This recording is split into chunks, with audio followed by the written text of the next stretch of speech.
Stop for a moment, breathe, listen. There is a truth the world has buried so deeply that even your own mind has learned to look away, a truth that, if remembered, dissolves fear, shatters illusion, and breaks every invisible chain that has ever bound you. This is the knowledge Thoth, the Egyptian master of wisdom, writing, and hidden law, called the remembrance of the soul. The story does not begin with your birth. It begins before it. Every culture that brushed the edge of real wisdom, Egypt, India, Greece, spoke the same mystery. Birth is not the beginning of life. It is the beginning of forgetting. Thoth said that before you entered this body, you existed in a place where nothing was separate, where light and consciousness were one. But the moment the soul enters flesh, a veil descends. A fog spreads between your eternal memory and the physical world. The Hindus call it Maya, the grand illusion. The Greeks, through the Orphic mysteries, called it the soul's descent into forgetfulness.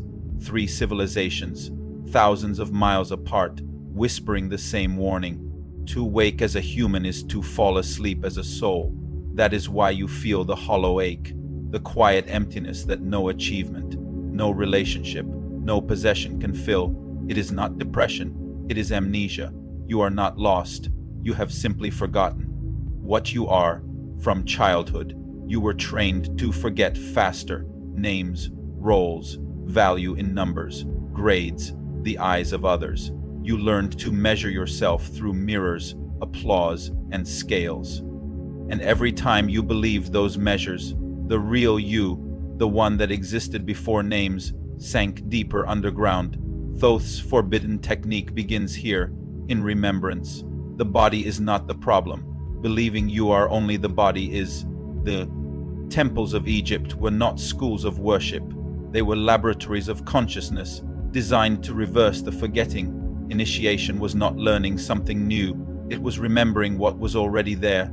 Silence was the first teacher. In Karnak, Dendera, Eleusis, hidden sanctuaries of India, students sat 4 days, sometimes weeks, in darkness. No sound, no light. No distraction, not punishment, but purification. The senses collapsed inward. The mind, stripped of its usual noise, began to dissolve. What remained, once the false self faded, was clarity. Thoth taught that truth is not learned, it is revealed. When illusion falls away, imagine the moment you realize every story you have told yourself. Identity, failures, victories are costumes. Imagine them crumbling until nothing is left to defend. For most, this feels like death. But it is not death, it is awakening. Only when the mask falls can the real face appear. The danger, Thoth warned, is the ego, the small fearful voice that believes it is you. It fights. It throws fear, doubt, hallucination, self-pity. It whispers, if you let go, you will disappear. The truth is, when you let go, you return. The ancient initiates called this stage the crossing. Few made it through. Some fled to comfort and identity. Others went mad, unable to bear the silence that stripped away everything false. But those who endured found something words cannot describe, a remembrance, not of knowledge, but of being. They did not learn the meaning of life. They remembered it. For one eternal instant, everything made sense. Existence, creation, suffering, joy, all facets of one whole. Thoth warned, however, that to remember too soon, before the heart is ready, is to see more light than the mind can contain. This knowledge was never public. It traveled quietly, teacher to disciple, heart to heart. Silence guarded it better than locks or laws, not forbidden by rulers. Sacred and sacred things lose power in noise. Now humanity lives in constant noise, digital, mental, emotional. The silence that reveals truth has been replaced with distraction. But the memory is not gone. It is buried beneath it. You still carry it, in breath, in heartbeat, in the spaces between thoughts.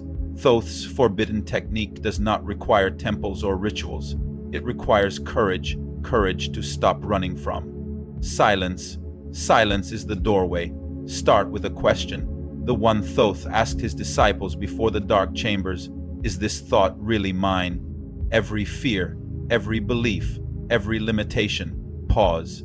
Did you choose it, or was it placed in you? Small question, yet it cracks the shell of programming. Every false belief uncovered is a chain that falls. Every moment of quiet awareness is a light. In the fog, layers begin to peel back. Behind every role, every thought, there is something watching. That watcher, silent, eternal, untouched, is you. That is the beginning of remembering. And when remembrance begins, the game changes. Life continues. Bills, noise, challenges. Yet something inside shifts. You start living from the part that was. Never born and can never die. This is what Thoth meant. The one who remembers cannot be ruled when you remember.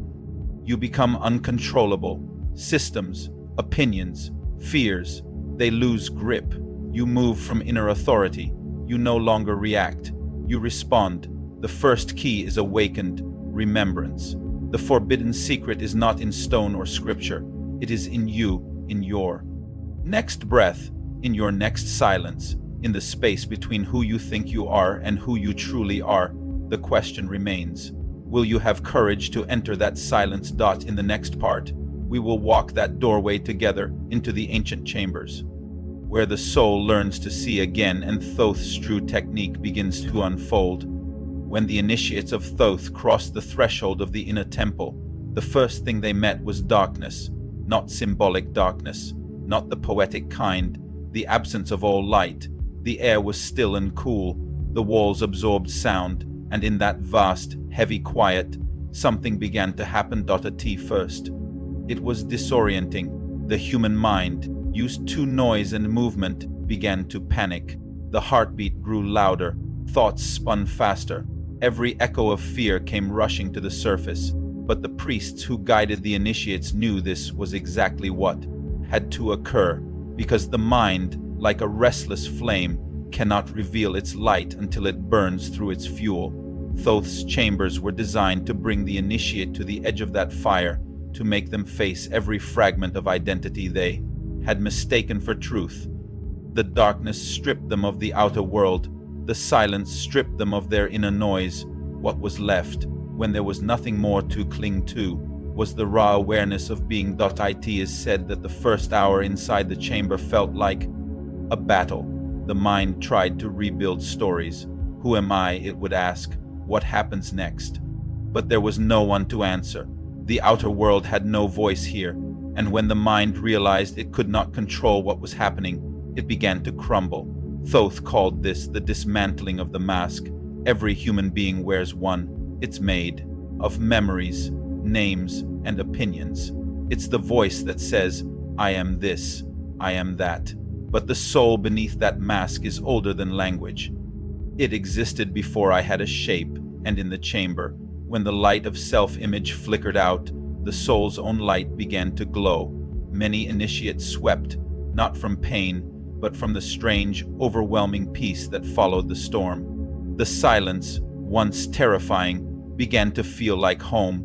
It was as if the darkness wasn't emptiness at all, but a living presence, aware, watching, waiting. Thoth taught that this was the threshold of remembrance, the point where the soul begins to recognize itself again. It doesn't happen through words or visions.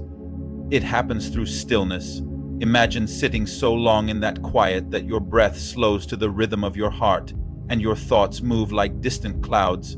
Then imagine realizing that even when every thought disappears, you remain. That awareness, steady, calm, infinite, is what the ancients called the eternal self. It is what Thoth referred to as the single eye, not a literal eye, but a perception that sees without dividing, that understands without analyzing. When this eye opens, truth doesn't arrive as a thought, it appears as clarity, a knowing that needs no proof. You've felt glimpses of it before, when time seemed to stop for a moment, when silence filled you completely, and for no reason, everything felt right. That was not coincidence, that was memory, the memory of what you are. But this awakening carries a challenge. When the soul begins to rise, it brings the shadows with it. The fears and traumas buried under years of forgetting start to surface. The chamber was designed for this. The darkness didn't create fear, it revealed it. This was called the purification, not punishment, cleansing every image that frightened. The initiate was a projection of their own mind, the echoes of past wounds asking to be seen. They couldn't escape them, only face them. And as they watched, something miraculous occurred. The images lost power. The fear dissolved. What had once felt unbearable became light, transparent, almost sacred. Thoth wrote that every shadow, when faced with awareness, turns to light, but when avoided, it grows. That is why silence is the most dangerous teacher. It shows you what you've hidden from yourself. You can recreate this process now. You don't need temples or rituals. You need stillness. Close your eyes for a few minutes each day. Let the mind speak its fears. Don't resist them. Watch them rise and fall. Ask, as Thoth taught, is this mine, or is this a story I've been carrying for too long? That single question begins to dissolve the false layers of the self. Because most of what hurts you doesn't belong to your soul. It belongs to your conditioning. Every false belief you release becomes a door opening toward remembrance. And then, as the mind quiets, you will start to sense something beneath the noise, a vibration. It is not a sound in the air, but a resonance in the chest, a hum beneath the heartbeat. The Egyptians called it the invisible name. The sound that defines your essence without a single word. It is the vibration you felt before you were born, the sound of your true self, pure and unbroken. Every being carries one, but few ever hear it. To hear it, you must create silence wide, enough for it to echo through. The priests who guarded Thoth's temple said that when the initiate finally recognized that sound, they wept again, because in that moment, all separation vanished. The soul remembered, and with remembrance came light, not the outer light of the sun, but the inner illumination that needs no source. When this light awakens, you understand that the divine isn't above you or beyond you. It's through you. The body becomes a vessel for the same intelligence that spins galaxies. The breath becomes prayer. The silence becomes communion. This is why Thoth's teachings were called forbidden, not because they were evil, but because they made humanity ungovernable. A person who remembers their soul cannot be controlled. They no longer fear death, loss, or judgment. They live from a center that no law, no ruler, no system can touch. And yet, this freedom is not rebellion, it's peace. It's the quiet certainty of someone who no longer seeks permission to exist. Thoth said, when the soul remembers, even the stars will bow, for they will see themselves in you. So sit with the silence, let it speak. Don't chase visions or messages. The silence itself is the message, and soon, if you remain patient, you will feel the vibration begin to stir. The invisible name will rise like a whisper through your being. And when you feel it, that still, ancient hum of self, don't analyze it. Just listen, because in that listening, you cross the same threshold the initiates crossed thousands of years ago. The threshold between forgetting and remembering, between living as a shadow and awakening as light. In the next part, we will follow that vibration deeper, to the stage where remembrance becomes purification, and where the soul, at last, begins to guide the mind instead of being ruled by it. Once the invisible name begins to resonate within you, once the silent vibration of your soul is heard again, something remarkable happens. The world starts to look different, not because it changed, but because you see it differently. This is what Thoth called the waking trance, a state of consciousness where the soul is awake. The mind is present but no longer in control, and life flows without the old patterns of fear, habit, or reaction. Imagine walking through a crowded street. The noise, the chaos, the endless demands of life, all of it is still there. But now, inside, there is a space that is untouched, a calm that observes without judgment, that feels without needing to control. This is the waking trance. You are not disconnected, nor are you escaping life. You are fully alive, fully awake, yet free from the compulsions that once ruled you. before this awakening. Every moment of life was filtered through the mind's lens, every experience, every relationship. Every challenge was colored by the ego's old scripts. You reacted automatically, repeating patterns learned long ago. Anger, fear, anxiety, and doubt dictated your actions, whether you realized it or not. But in the waking trance, those automatic patterns fall away. You don't deny your emotions. You see them clearly, you feel them fully, but you no longer are them. They pass through you like clouds over the sky. The sky itself, your consciousness, remains untouched. Thoth explained that this state is not a passive one, it is active, but in a very different way. It is the mind observing, the soul guiding, and the body acting with alignment. You act, but you do not react. You move, but you are not pulled by external forces. Decisions are no longer made out of fear, desire, or habit. They arise naturally from the resonance of your soul. Every step, every choice, every interaction becomes an extension of your inner truth. But this state brings a test, perhaps the most critical of all. The mind, which has ruled for so long, does not surrender easily. It whispers, it doubts, it reminds you of the world's rules, the limits you were taught to obey. This calm is not realistic. It says, you cannot live like this in the real world. This is the moment of discernment. Do you yield to the mind and its old patterns, or do you stay anchored in the waking trance?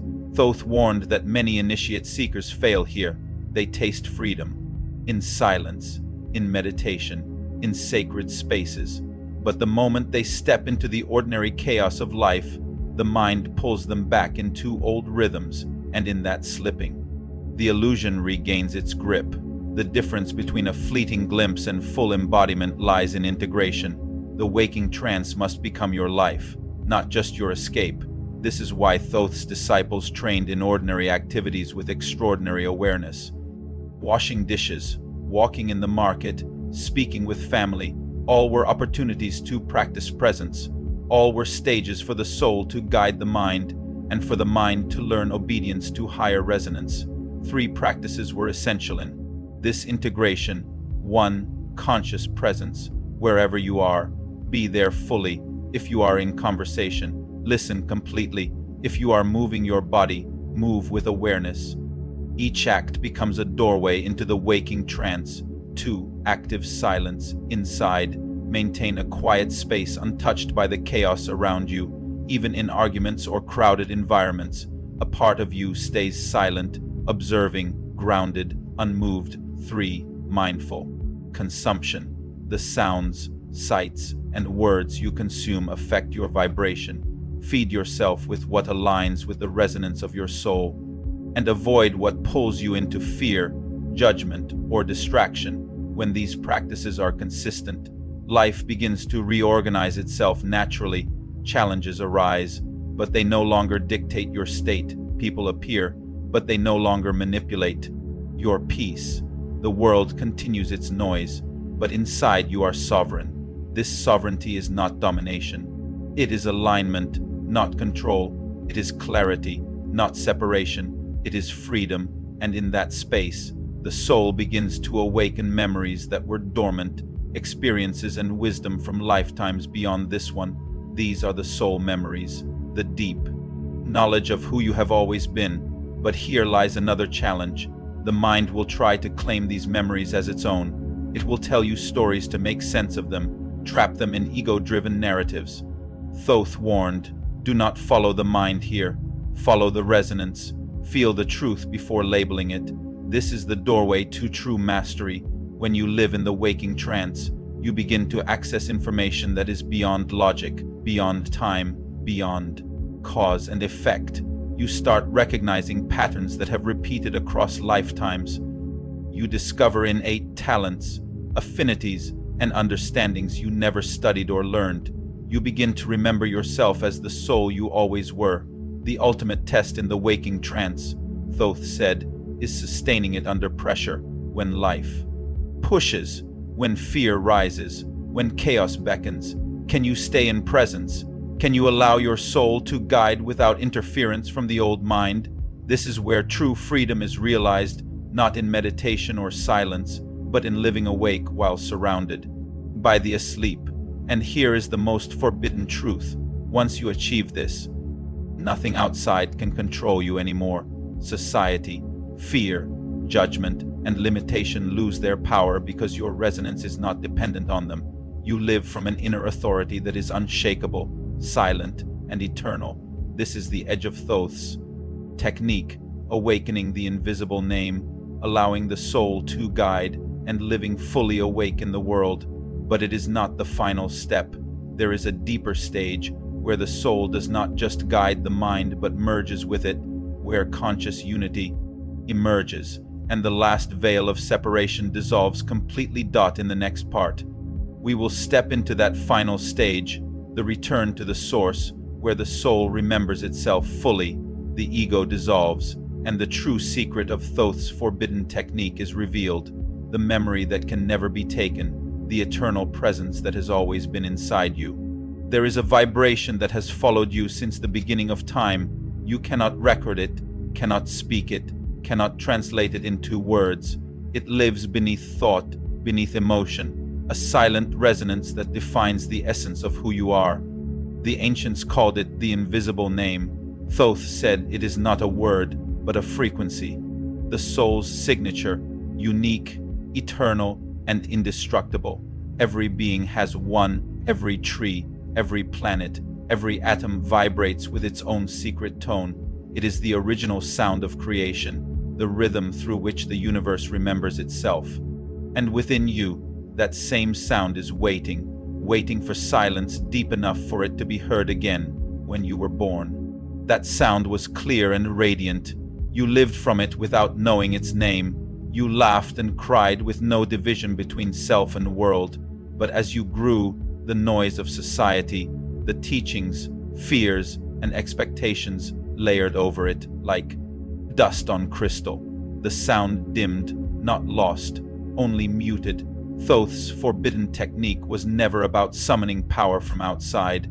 It was about uncovering what has always been vibrating inside. In the chamber of silence, after the darkness stripped away the mind's illusions, the initiates began to feel this vibration, not as a voice, not as words, but as a pulse, subtle at first, then undeniable.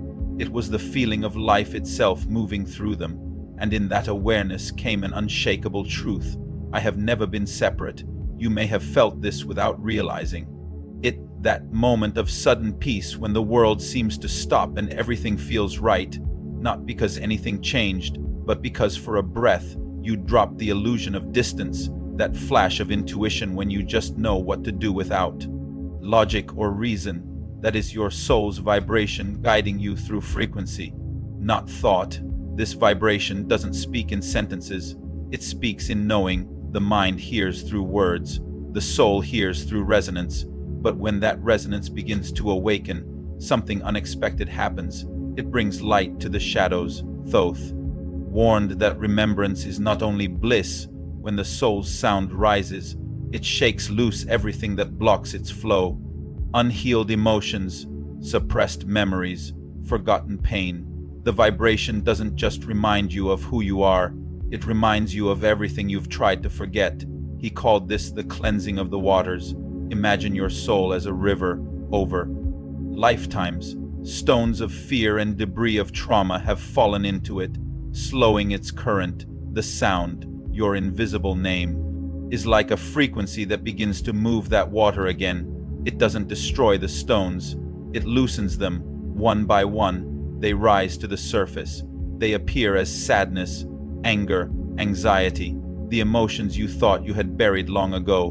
When this happens, many mistake it for regression, thinking they've lost their peace. But Thoth's disciples knew better. They were taught to welcome the turbulence, because it meant the river was flowing again. This is the true purification, not denial of pain, but transmutation of it. You don't run from what rises, you stay, breathe, and watch, because every emotion that fully reveals itself dissolves. Every wound faced in awareness turns back into light. The key is gentleness. The ego tries to fight pain like an enemy, The soul observes it as energy returning to movement. So when a shadow comes, a painful memory, an old belief, a sudden fear, don't push it away. Say quietly within, this too is part of my remembrance, because it is. The vibration of your invisible name will keep rising until everything that is not in harmony with it begins to realign. Your relationships, your habits, even your thoughts start to shift. Things that once felt essential may fall away. People who once mirrored your old patterns may quietly exit your life. You won't have to force anything. The frequency itself does the work, Thoth said. The soul does not move by effort. It moves by resonance. This is why, when you begin to live from that inner vibration, your world changes without struggle. You'll find yourself naturally drawn to silence, to peace, to authenticity. You'll stop chasing validation, because the vibration itself is proof of your worth. You'll no longer need outer recognition. You'll be guided by an inner rhythm that cannot be faked. But here lies the challenge. As this sound grows stronger, the mind, the old ruler, feels threatened. It will try to interfere. It will say, "You're imagining this," or "You're wasting your time." It will try to measure the immeasurable. It will try to reclaim control through analysis, through logic, through doubt. This resistance is not a failure. It's a sign of progress. The mind's resistance means the soul's signal is becoming clearer. The way forward, Thoth taught, is not to fight the mind, but to retrain it, to turn it from master into servant. The mind's true purpose is not domination, but interpretation. When the soul leads, the mind translates. It takes the silent vibration and gives it form, action, and language. That is the harmony of divine intelligence, spirit, flowing through reason, not suppressed by it. To reach this balance, Thoth gave a simple practice to his disciples. Each time you must make a decision, pause, close your eyes, take one slow breath, and before thinking, before analyzing, ask inwardly, what is my vibration doing right now? If it feels tight, contracted, restless, you're moving away from truth. If it feels open, calm, quietly alive, you're in resonance with your soul's name. That's all. It's not about right or wrong. It's about coherence. When your action matches your vibration, life unfolds with ease. When it doesn't, life feels like friction over time. This simple awareness begins to reorganize your life from the inside out. You no longer act from habit or fear. You act from frequency, and something extraordinary happens. Your intuition stops being a whisper and becomes a constant presence. You begin to know without needing proof. Opportunities align as if by unseen design. People appear exactly when they're meant to. It's not magic, it's the mathematics of resonance. You're no longer resisting your own current, you're flowing with it. This is the beginning of sovereignty, the point where your outer life becomes a mirror of your inner harmony, Thoth said. When the inner sound leads, the outer world obeys. But the journey doesn't end here, because once the soul begins to lead, the mind doesn't vanish, it transforms. It must relearn its role within the orchestra of your being, and that transition, Thoth warned, is both the most delicate and the most powerful stage of all. In the next part, we'll enter that stage where the awakened soul begins to guide the once dominant mind, where consciousness expands beyond emotion and thought, and where you experience what Thoth called the waking trance, the state of living fully awake in a world still asleep. Now we arrive at the final stage of Thoth's forbidden technique, the stage few have ever spoken of, the stage reserved for those willing to go beyond every veil, beyond every illusion, beyond the subtle ego that whispers, "You have arrived once." The waking trance is stable. Once your soul guides your life and the mind has learned to follow without resistance, the next step is the return to the source. This is not a distant mystical place, not an altered state you chase in meditation. It is the realization that the source has never been outside you. It has always been inside, all of it. The clarity, the wisdom, the infinite presence, the eternal peace. Thoth described this stage as conscious unity. Here there is no separation between you and life, between you and the universe. Between the observer and the observed, there is no seeker, no path, no goal, only being. The mind, once restless and grasping, dissolves into pure presence. The ego, subtle or overt, no longer has fuel. Comparison, pride, fear, desire, all are seen clearly. None pull you off center. And here is the most forbidden secret of all. Nothing is ever lost within the soul. Everything can be remembered. Think about that. Every truth you have ever sought, every memory, every insight, every piece of your true essence, it was never gone. Life and lifetimes of forgetting did not erase it. They only covered it with layers of illusion, distraction, and identity. The silent lake beneath the surface was always there, reflecting the eternal sky of consciousness. Accessing this memory is not about effort, striving, or accumulation of knowledge. It is about quieting the mind, removing the layers of false identity, and allowing the soul to speak in silence. The memory emerges not as concepts or facts, but as a living presence, a recognition that is felt in the heart before the mind can even grasp it. At this stage, you realize that the person you believed yourself to be, your fears, your roles, your limitations, were never truly you. They were masks, stories, and lessons necessary for the journey. Now the masks fall. Now you see yourself as you always were, a conscious being, eternal, free, untouched, yet fully engaged in the flow of life. Thoth taught that this is not a distant ideal. Conscious unity shows up in the simplest moments, in breathing, in walking, in drinking water, in observing the sky. Life is not separate from spirituality. Life is the expression of the soul in motion. Ordinary acts become sacred because your awareness has shifted. Presence, simplicity, and peace are no longer concepts. They are your reality. But the forbidden aspect of this technique is also its power. A human who remembers who they are can no longer be controlled. Systems of fear, manipulation, and conditioning lose all grip. Limiting beliefs, societal pressures, and imposed hierarchies crumble. Because when the soul leads, nothing outside can define your inner reality. The ultimate freedom is realized. Not freedom to do anything, but freedom from being owned by anything. And here is what Thoth left for those ready to hear it. 1. Remember the silence within the constant noise of life. The silent presence of the soul is your anchor. 2. Observe the ego without feeding it. Pride, judgment, and comparison will always arise, but you no longer need to react. 3. Live in conscious unity. Presence is your practice, your path, and your reality. Every moment, ordinary or extraordinary, is an expression of your awakened soul. Once this memory fully awakens, your life changes in subtle yet profound ways. Time slows, perception deepens, emotional turbulence loses control, and compassion flows naturally because you see life from a larger perspective. You still act, you still participate, but from a place of sovereignty rather than reaction. This is the forbidden technique Thoth revealed, hidden in silence and subtlety. The soul never forgets. The truth is already inside, and remembering it frees you from everything that once bound you. And now, the journey does not end here. It continues in every breath, every choice, every moment of presence, every time you feel pulled back into old patterns, every time life challenges you.